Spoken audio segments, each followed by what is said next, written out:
organización político-sindical es un componente esencial de esta etapa del proyecto de SADOP. Nosotros queremos que este proyecto tenga continuidad, que este proyecto sea más grande, que cada vez más los docentes privados en nuestro país estemos organizados para defender nuestros derechos, para velar por la dignidad del trabajador docente privado y su familia, y eso exige que nos capacitemos. Uno puede preguntarse el para quién, ¿no? ¿Para quién se está formando? Creo que es muy claro que la decisión personal de cada uno de ustedes tiene que ver con un fuerte compromiso para con sus compañeros, ¿no? Uno aprende para otros, ¿no? Nadie aprende exclusivamente para uno, aunque en el acto de aprender indudablemente crece y se perfecciona como persona, pero esencialmente donamos lo que sabemos. Seguramente nunca nos vamos a equivocar si cuando tomamos decisiones no pensamos tanto en términos individuales y personales, sino pensamos en servir a los demás, en ser útiles a los demás, en ser solidarios con los demás. Cuando a veces nos equivocamos es cuando tomamos decisiones en las que aparece solamente el rostro de uno mismo, ¿no? Las decisiones que miran lo individual, que no tienen en cuenta lo colectivo y las necesidades de los demás, son a veces las decisiones que hacen que nos equivoquemos. La formación sindical supone una apuesta fuerte a lo colectivo. Nosotros creemos en el poder de la organización. Creemos que los docentes privados vamos a resolver los problemas estructurales que tenemos en nuestras condiciones de trabajo y vamos a contribuir a la construcción de una sociedad y de una patria más justa si lo hacemos en conjunto y no individualmente. No hay ninguna posibilidad de modificar situaciones de injusticia desde lo individual. Para nosotros la formación sindical está íntimamente vinculada a la promoción y a una carrera sindical. Aprender cómo defender mejor los derechos de los compañeros hoy, cómo leer mejor la realidad, cómo ser capaces de ayudar concretamente, nos sirve para la tarea cotidiana, pero además nos tiene que preparar para asumir cada vez más responsabilidades. La formación también tiene sentido si nosotros somos capaces de construir un sindicato cada vez más democrático y más participativo. No tiene ningún sentido repetir al interior de nuestra organización el esquema que a veces criticamos en nuestras escuelas, donde vemos que los docentes nos formamos, pero después no tenemos la oportunidad de progresar, porque hay arbitrariedad. Ese esquema no puede ser trasladado al sindicato. Este plan tiene un elemento que nosotros venimos reflexionando en forma permanente, y es que plantea un cambio de paradigma. Del modelo enciclopédico y bancario al modelo de la construcción en red. Plantea un cambio de paradigma. Plantea salir de este formato tradicional en el cual nos encontramos e ir hacia un formato de construcción participativa y colaborativa. Acá hay algunos de los que soñábamos juntos hace 30 años. Me parece que estas jornadas de capacitación nos permiten volver a soñar en que son posibles las utopías. A veces la construcción de la política nos permite encontrarnos cotidianamente con compañeros y compañeras que todavía creemos que es posible cambiar el mundo, que es posible cambiar la sociedad argentina, que es posible hacerla más justa, más libre, más soberana, más al servicio de todos los hombres y mujeres, que es posible ser feliz en un país donde el pueblo se realiza. Me parece que este plan de formación es la herramienta que nos tiene que llevar a expresarnos de lo que decía hoy el compañero secretario general, desde el colectivo que se escuchó a lo largo de la tarde tantas veces, siempre tratar de expresarnos a través del colectivo. Creo que hoy, en las distintas comisiones, en las conclusiones, hubo una expresión del colectivo, de nuestros delegados, su problemática y herramientas para resolver esa tarea cotidiana que se da cada día. Hablábamos al inicio de la jornada de que es la cara visible del sindicato de la escuela, también es el que recibe el reclamo de todos los compañeros diariamente, en esa actitud militante que tiene. Creo que en esta herramienta podemos capacitarnos para encontrar muchas de las respuestas que muchas veces sentimos siendo delegados en una escuela, que estamos solos, que no encontramos con quién compartir algunas experiencias, y tenemos la necesidad de tener este tipo de capacitación para poder desarrollar esta tarea tan militante que es ser delegado sindical. Ninguno de nosotros, como trabajadores de la educación, como docentes, como delegados, como integrantes de consejos directivos, participamos de la vida sindical, militamos en un tupper, sino que en realidad vivimos en un contexto. Y la rica historia de nuestro proyecto político de SADOP da cuenta que en la formación sindical nosotros entramos en los temas analizando el contexto, la realidad, lo que nos va pasando.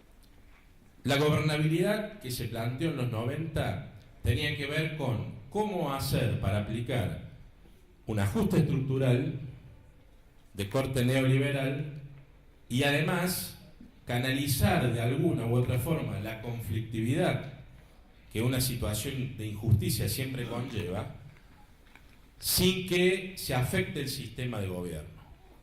Lo dijo en algún momento Lula, presidente de Brasil, con mucha claridad: para que un país sea gobernable tiene que ser justo.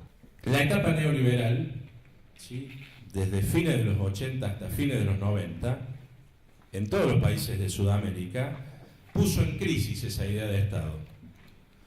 Y, digamos, amplió la esfera de actuación de lo privado, de las empresas privadas, en detrimento del Estado. Redujo, podría decirse así, al Estado a su mínima expresión, y en la tensión que siempre está presente en el mundo nuestro, el mundo de las relaciones laborales, el mundo sindical, entre la tensión entre la lógica del capital y del empresario y la lógica del trabajo, que es la lógica del trabajador, claramente esta etapa neoliberal privilegió la lógica del capital. Es en ese sentido una brutal definición del neoliberalismo a favor del capital, en particular del capital financiero, y en contra del trabajo. Durante también los 90 vivimos en nuestro país un brutal ataque a los esquemas de seguridad social. En el plano de la realidad se precarizó el empleo. ¿Qué significa esto? Las condiciones reales de trabajo de miles de compañeras y compañeros se deterioraron. Nosotros, hacia mediados de los 90, teníamos en nuestro país un desempleo medido por las estadísticas oficiales del 18%, pero un desempleo real, si sumábamos el trabajo muy precario de muchos compatriotas, de alrededor del 45%. Si el trabajo no es el centro de la sociedad, si el centro de la sociedad es el capital, ¿qué importancia pasan a tener los trabajadores? Es la pregunta. Y la importancia es naturalmente secundaria. Y las organizaciones representantes de trabajadores pierden capacidad de negociación porque perdimos en esa etapa protagonismo.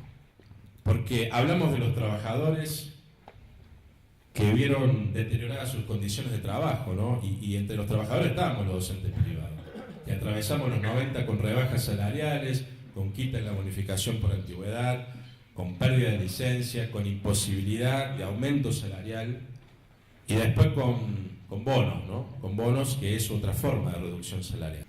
Nosotros vivimos al final de los 90 una experiencia en varios países de Sudamérica de ruptura. De a poco se fueron dando mayores niveles de protección a los trabajadores con empleo. Paulatinamente se fue recuperando un instrumento que para nosotros es instrumento básico en la defensa de los derechos de los trabajadores, que es la negociación colectiva.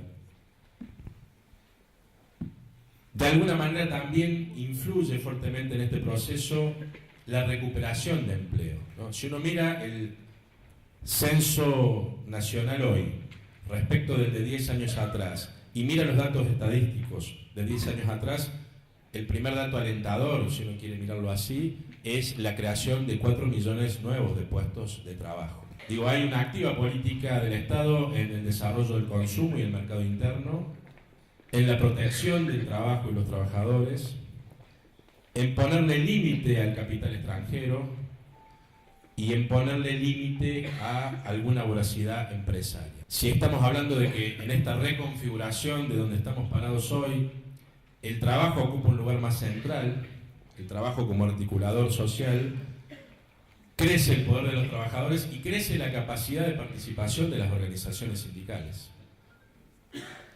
Y esto nos interpela a nosotros en nuestro rol, porque nosotros no podemos sino ocupar espacios de representación y pelear por lo que nos corresponde, que es mejorar concretamente la calidad de vida de nuestros compañeros.